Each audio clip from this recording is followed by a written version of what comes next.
benefits of pulmonary rehabilitation in COPD are well established, especially in terms of outcomes such as exercise capacity and quality of life.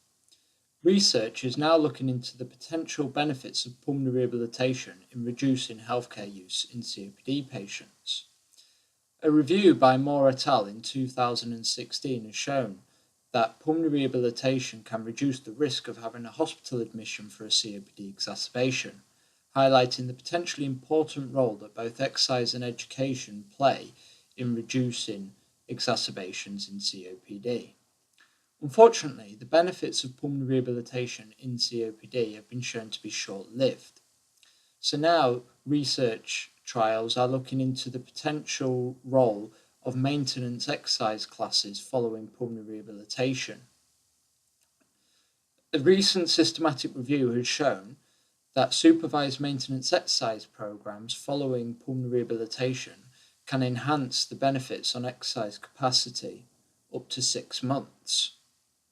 However, no systematic reviews have been able to synthesize data on outcomes related to healthcare use with supervised maintenance exercise programs.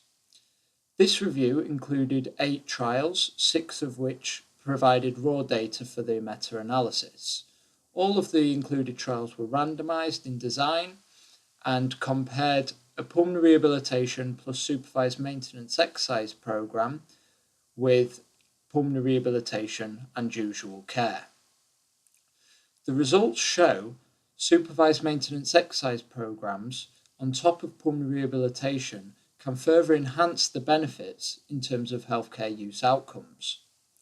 This was seen with a 38% reduced risk of hospital admission in those who were randomized to the supervised maintenance exercise program, compared to pulmonary rehabilitation on its own. Furthermore, the rate of hospital admission was also seen to decrease by 28% in the supervised maintenance exercise program groups. Therefore, the current evidence base suggests that supervised maintenance exercise programs following pulmonary rehabilitation can reduce healthcare use even further than that seen of pulmonary rehabilitation on its own in COPD patients. However, the quality of the evidence was variable, highlighting the need for future high-quality randomized control trials.